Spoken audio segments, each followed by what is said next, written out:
Hi folks, welcome back to the channel and welcome to this tool update. As you can see on my bench is a big stash of goodies I just received.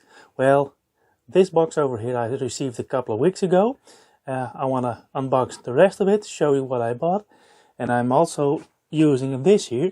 And this is a case for my new wireless microphone I've been using in the latest episodes of the real life car reviews. So I can show you that because I'm currently using it. So let's start off with this box here.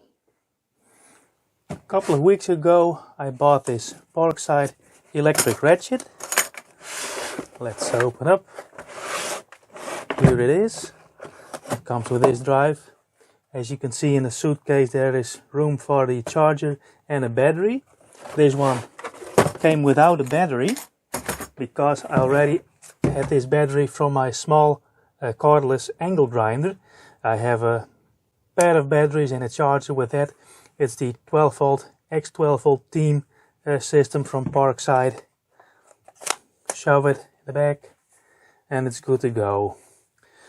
I wanted to use this because I found myself wrenching and using the ratchet a lot, and well, power tools just save you a lot of time. And currently Project LS400 consumes a lot of time. It's all those small bits and bobs I need to do.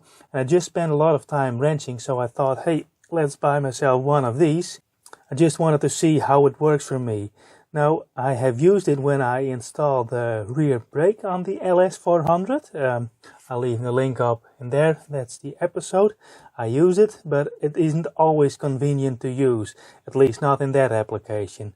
Reason for that is when you want to use it, you have to push this button. This is a button that's just I would say a failsafe. You have to push it in order to push the longer button, and of course, like a normal ratchet, you switch the direction with this little knob over here.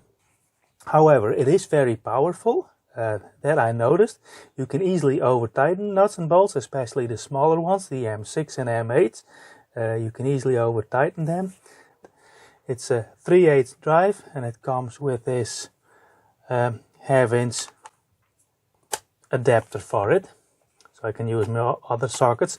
But I do have 3 sets of ratchets and sockets. The half-inch, the 3/8 inch and the 1/4 inch. There's a battery indicator on the back. It is fairly light. I expected it to be heavier, but when I use it on a car and I had to tighten the bolt from the back, I had to push this with the start of my index finger and then squeeze it.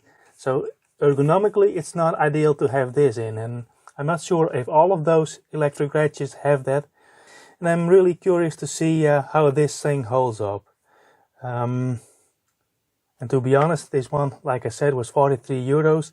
If you bought a name brand one from Snap-on or Milwaukee or Hitachi or Makita, to name a few, you probably end up spending more than 150 euros and up to way over 200 euros. I've seen a Milwaukee go for 240 euros, so that's 200 euros more expensive. Anyway, this goes back in its box. I'll take it to Project LS400 with me and see how this works for me. Next up is my new welding helmet. I believe I paid around 30 euros for this. I'll link in the price in screen. I wanted to have a different welding helmet. 2 reasons. The welding helmet I used and the welder itself weren't mine. They used to be mine, but I sold it to my neighbor and he kindly loaned it to me for Project LS400. But unfortunately it's good, right, he had to use it himself. So I thought, hey, I can wait until he's finished, but if I want to continue with welding on Project LS400, it would be nice to have a good welder and a good welding helmet. And I started off by choosing a better helmet. The one I used was a bit on the larger side. I hope this one is smaller, and especially the screen is better. As you can see, it has photovoltaic cells and an LCD screen that makes it darker. So let's see what's inside here.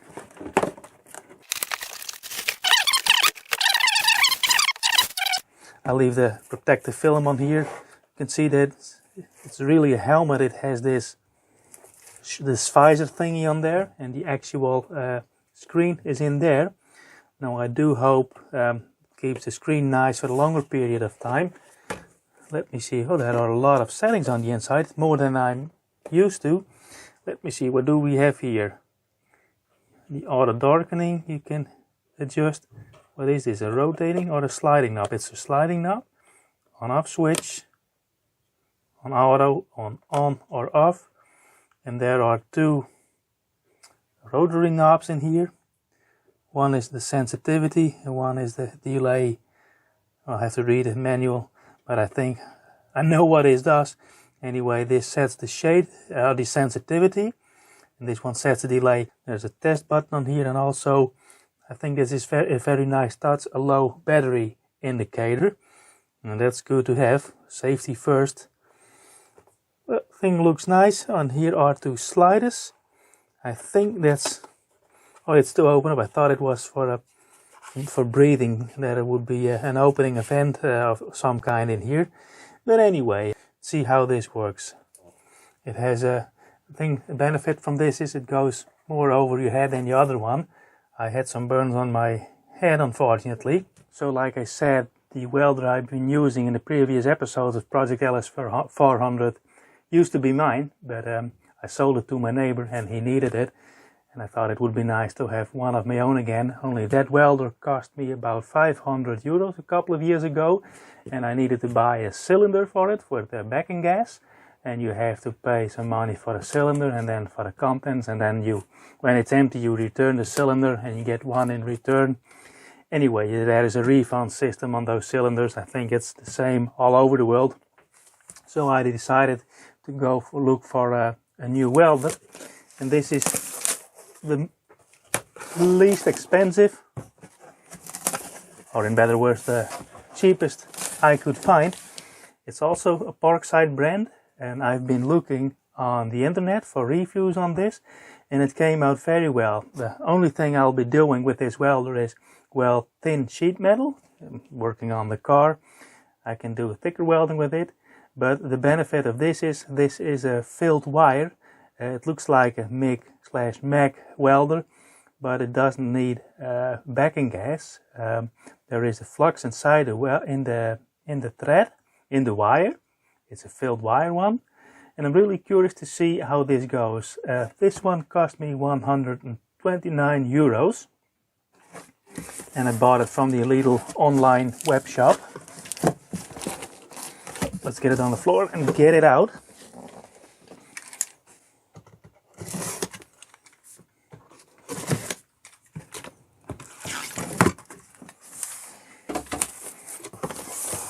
Nice thing about this, I think, is its size. I can carry it with me. Ah, look, it comes with a welding shield. Now, as you can see, I already have a electronic one, which I just showed you. There is a wire brush. What's on there? A little knob to tap it. If you have any slug on there. The ground wire, which basically isn't a ground wire, but I'll get into that later on. Tossing stuff on the floor, and there is this band, so you can carry it, you can attach it on the top and carry it on your shoulder. I like that very much. Let me see if I have everything out. Oh, it's a cute little one.